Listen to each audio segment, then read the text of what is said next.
자, 그러면 이런 작지만 강한 기업들, 합리적인 가격의 성장주, 그런 성장주를 어디서 발견해야 될까? 언제 발견할까를 봤다면은 어디서 발견할 수 있을까도 봐야겠죠. 왠지는 4, 5년간 지속될 트렌드를 찾아라고 얘기를 하고 있습니다. 바로 다음 분기가 아니라 4, 5년간 지속될 걸 보라는 거죠. 요즘은 더욱 그렇지만 이 책이 쓰여졌을 당시에도 벌써 이런 얘기를 하고 있습니다. 정보를 온라인으로 모든 사람이 동시에 받아보게 되면서 정보적 우위를 누리기가 힘들어졌다는 건데요. 그런 정보적 우위가 없어졌기 때문에 우리는 더욱더 장기적으로 이 트렌드를 봐야 된다고 얘기를 하는 겁니다. 만약에 내가 다음 분기, 다음 실적 발표 때 이 주식을 팔고자 한다면 정보적 우위가 필요하겠죠. 다른 사람들보다 다음 실적에 대한 어떤 다른 사람들은 모르는 그런 정보를 알아야 될 텐데, 하지만 그게 아니라 4, 5년간 지속될 트렌드를 보고 매수를 했다면 그런 정보적 우위가 필요 없이 트렌드에 올라타서 수혜를 볼 수 있는 그런 기업만 찾으면 되기 때문에 비교적 더 쉽다는 거죠. 왠지는 이렇게 말합니다. 전망치보다 조금 실적이 높게 나왔다고 해서 나는 이런 것에 전혀 끌리지 않는다. 내가 원하는 것은 그 주식을 장기간 보유해야만 하는 이유다. 그 이유가 이 지속될 트렌드에서 발견할 수 있다는 거죠. 요즘으로 치면은 AI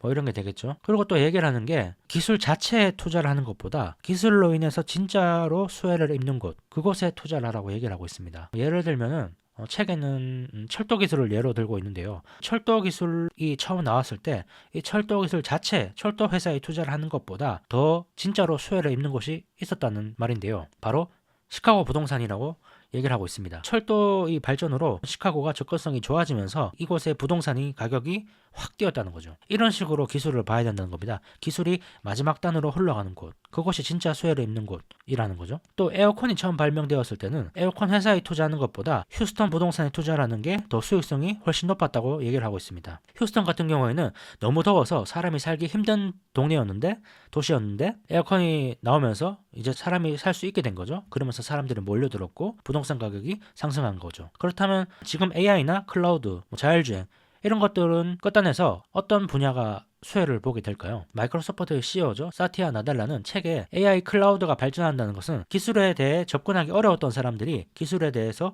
접근하기 쉽게 되었다는 것을 의미하고, 이것은 개인의 생산성 향상을 의미한다고 말을 했습니다. 이전에는 아주 좋은 컴퓨터, 장비들이 있어야지만 할 수 있었던 일들을 이제는 클라우드로 누구나 다 할 수 있다는 겁니다. 그러면서 실제로 아프리카에서는 이 클라우드를 이용해서 스타트업들이 많이 나오고 있습니다. 아프리카가 시카고가 될 수도 있다는 그런 의미겠죠. 자율주행은 또 어떨까요? 상상을 해보는 거죠. 강남이나 이런 서울의 땅값이 비싼 이유는 출퇴근이 용이하다, 접근성, 그런 것이 있죠. 다른 요인들도 있겠지만. 근데 이 자율주행이 된다면은 굳이 회사 가까운 곳에 살 필요가 있을까요? 자율주행이 된다면은 돌아다니는 자동차의 대수가 확실히 줄어들 겁니다. 그러면 출퇴근도 용이해질 것이고, 그리고 출퇴근하면서 거기서 일을 할 수도 있을 것이고, 자동차 안에서 어쩌면은 서울 외곽의 땅이 투자처로서 유망해지지 않을까? 뭐 이런 식으로 생각을 해볼 수 있다는 거죠. 뭐 그렇다는 게 아니라. 그래서 4, 5년간 지속될 트렌드를 발견하고 그 기술이, 그 트렌드가 어디로 흘러가는지 그것을 파악하는 게 작지만 강한 기업을 발굴하는 아주 핵심 포인트라고 최근 저자는 말을 하고 있습니다. 자, 그리고 세 번째입니다.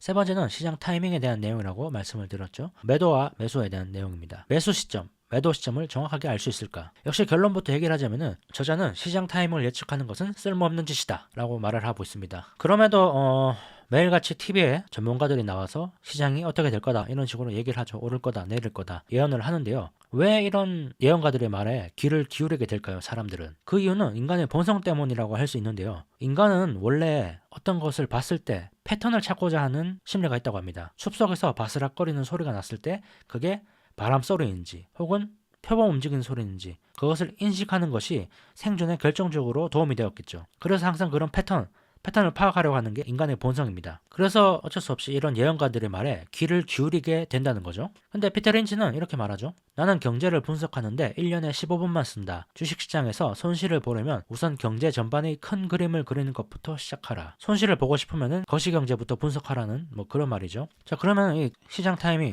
거시경제를 분석하는 게 의미가 없다면 우리는 어떻게 해야 될까요? 우리는 뭘 해야 될까요? 책의 내용을 보시죠. 단지 자신이 신뢰할 수 있는 주식, 즉 자신이 생각하기에 기업을 맡길 만한 충분한 이유가 있는 최고 경영진이 이끌어가는 기업의 주식을 보유해야 한다. 그 다음에는 자신의 신뢰가 그대로 유지되는 한 언제까지든 계속 갖고 있으면 된다. 주식시장이 내려가는 것은 당신이 어리석기 때문이 아니다. 주식시장이 올라가는 건 역시 당신이 똑똑하기 때문도 아니다. 거시경제에 집중하기보다는 기업 자체에 집중을 하라는 거죠. 기업이 좋은 일이 있으면 매수를 하는 것이고 기업이 안 좋은 일이 있으면 매도를 하면 되지 경제가 나빠질 것이라서 경제가 좋아질 것이라서 그래서 매수 결정을 내리지 말라는 게 저자의 말입니다. 그리고 이 뒤에 것도 중요한데요. 어떤 사람들이 말을 듣고 혹은 자신이 거시경제를 판단해서 시장이 안 좋아질 것 같아서 주식을 팔았을 때 그럴 때 주식시장이 내려가는 것은 당신이 잘 예측해서 시장이 내려가는 게 아니라는 거죠. 그리고 또 반대로 주식시장이 올라갈 거라고 생각해서 매수를 하고 나서 시장이 올라가더라도 그것도 역시 당신이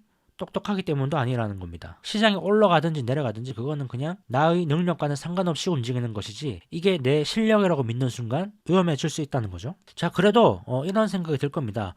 너무 많이 오른 것 같은데 팔아야 되지 않을까? 이런 생각 들죠. 요즘 상황과도 비슷하다고 볼 수 있을까요? 요즘도 주식이 많이 올랐다는 얘기가 많이 들리고 있죠. 특히 미국 주식. 그런데 이런 강세장에서도 저자는 한결같이 시장을 예측하는 것, 시장 타이밍을 재는 것은 쓸데없는 짓이라고 얘기를 하고 있습니다. 실제로 시장이 과대평가되었을 수도 있지만 그런 과대평가 상태가 몇 년이나 지속될 수도 있죠. 본문의 내용을 볼까요? 시장의 타이밍을 재는 투자자가 부딪히는 가장 큰 어려움은 일단 주식시장에서 다 팔고 빠져나온 다음 언제 다시 들어갈 것인지를 결정할 때다. 시장의 타이밍을 재려면 결국 한 번이 아니라 두 번 정확한 판단을 내려야 한다. 그런 거죠. 강세장에서 매도를 해야 될까라고 결정했을 때는 나는 여기서 팔고 평생 주식을 안 할 거야 는 아니겠죠. 그러면 다시 사야 되는데 결국 다시 살 타이밍도 정확하게 잡아야 된다는 거죠. 주식시장은 이렇게 올라갈 텐데 이 타이밍을 잡자는 거죠. 이 타이밍을 잡아야 된다는 건데 볼만 아니라 여기까지 잡아야 된다는 겁니다. 다시 살 타이밍. 여기서 팔고 여기서 사면 의미가 없겠죠. 그냥 보유하는 게 훨씬 나았을 겁니다. 거래 비용을 생각을 하면. 그러니까 결국 강세장에서 매도를 고려할 때는 내가 두 번을 잘 맞춰야 된다는 사실을 인식을 하고 있어야 됩니다. 팔 때 그리고 다시 살 때 한 번도 맞추기 힘든데 두 번은 맞추기가 더 힘들겠죠. 왜 이런 얘기를 저자가 하냐면은 바로 이건데요. 1991년에 S&P 500은 30.5%가 상승했습니다. 근데 이 중 절반이 22일 동안 오른 겁니다. 365일 동안 30% 올랐는데 15%가 22일 동안 올랐습니다. 반대로 얘기하면 이 22일 동안 주식을 안 가지고 있었다면 절반의 수익률에 그쳤을 거라는 거죠. 다음 것도 볼까요? 1969년부터 1993년간 수익률은 95%였는데 이 95%는 약 90일 동안 이루어졌습니다. 몇 년이죠 이게?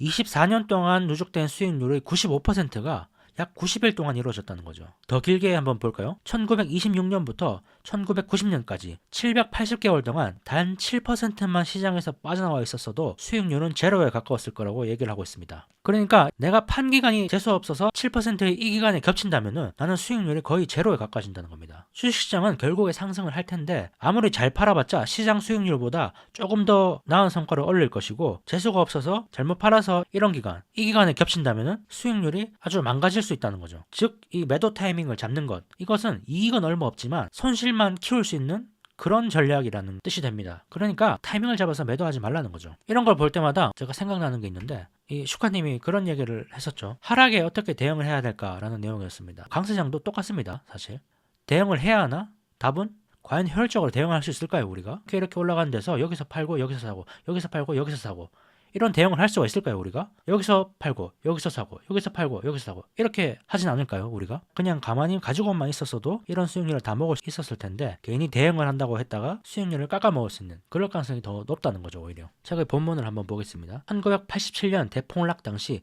개인 투자자들은 큰 손실을 입었고 이로 인해 주식을 다 팔았다. 이들은 그 뒤에 나타난 주식시장의 역사상 가장 길고 상승폭도 가장 컸던 강세장을 놓쳐버렸다. 다시 한번 강조하지만 1987년의 교훈은 시장 타이밍을 재는 게 부질없음을 가르쳐준 것이다. 그저 시장에 가만히 머물러만 있으면 되는 것이다. 그래도 매도는 해야 될 텐데 그럼 어떻게 해야 될까요? 경기나 시장을 예측하기보다 기업의 사이클에 집중을 하는 겁니다. 경기가 안 좋아질 것 같아. 주식을 팔자. 이것보다는 기업의 이익이 꺾일 것 같다. 팔자. 이게 맞다는 거죠. 책의 내용을 보죠. 내가 확실히 말할 수 있는 것은 주식시장 전체가 고평가됐는지 여부보다는 어느 종목이 고평가됐는지 여부를 파악하는 게 훨씬 더 쉽다는 점이다. 경기를 예측하기보다 기업을 예측하는 게 훨씬 더 쉽다는 거죠. 그렇기 때문에 우리는 기업에 집중을 해야 되는 겁니다. 예를 들어서 어떤 기업이 어떤 운동화를 하나 히트시켜서 주가가 오르는 기업이 있다고 생각을 해보죠. 이 기업은 2, 3년? 길면 4년 정도는 실적이 계속 좋아질 겁니다. 하지만 곧 경쟁업체들이 비슷한 운동화를 만들어낼 거고 또 사람들이 취향이 바뀔 수도 있습니다. 그럴 때 이제 매도를 해야 된다는 거죠. 히트친 운동화를 보고 매수를 했다면은 그로 인해 생긴 이익이 언제 꺾일 것인가 그 사이클을 예측하는 게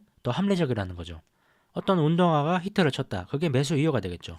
매수 이유를 알아야 됩니다. 저자는 항상 이 매수 이유를 한 문장으로 적어 놓으라고 얘기를 하고 있습니다. 예를 들면 이런 거죠. 호텔과 카지노 사업의 확장에 따라 기업의 순이익은 2년 안에 2배로 늘어날 것이다. 뭐 이런 식으로 써놓는 거죠. 그리고 이 이유가 없어졌을 때, 다 달성이 됐을 때, 실제로 2배로 늘어났을 때, 그럴 때는 팔아야 될 이유가 생긴 겁니다. 또는 새로운 매수 이유가 생길 수도 있습니다.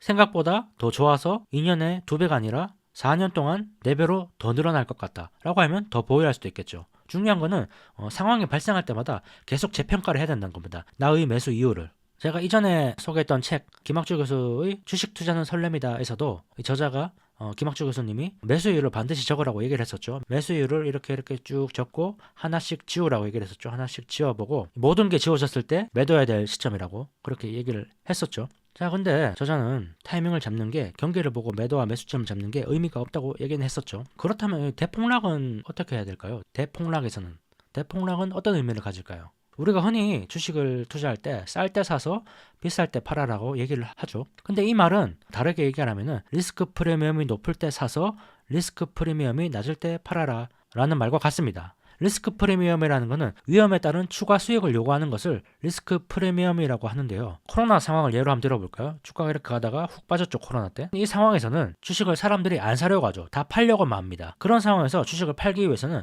리스크 프리미엄을 줘야 됩니다. 매수자들한테. 내가 이만큼 리스크를 더 짊어지니까, 내가 이만큼 더 위험을 짊어지니까 거기에 대한 추가 수익을 더 달라, 높은 수익을 달라, 즉 더 낮게 팔아라는 거죠. 그리고 반대로 이렇게 주가가 올라갔을 때는 리스크 프리미엄이 거의 없습니다. 모두들 위험은 없다고 생각하기 때문이죠. 더 싸게 팔 필요가 없는 거죠. 오히려 더 비싸게 팝니다. 이럴 때는. 그래서 우리는 리스크 프리미엄이 높을 때, 추가 수익이 높을 때, 이럴 때 사서 추가 수익이 낮을 때, 리스크 프리미엄이 낮을 때, 이럴 때 팔아야 되는 겁니다. 즉 쌀 때 사서 비쌀 때 팔아라는 말은 리스크 프리미엄이 높을 때 사서 리스크 프리미엄이 낮을 때 팔아라는 뜻과 같고, 그 말은 공포에 사서 탐욕에 팔아라는 뜻과 같습니다. 모든 문제는 결국 풀리기 마련입니다. 시장 타이밍을 잡는 것은 의미가 없지만 대폭락, 이럴 때는 확실히 매수 타이밍이라는 것이 또 저자의 말입니다. 자, 그리고 이제 마지막 4번째입니다. 주식 투자의 5가지 법칙. 여기서 법칙이라고 책에는 나와 있는데요. 제가 보기에는 법칙보다는 속성으로 보는 게 맞을 것 같습니다.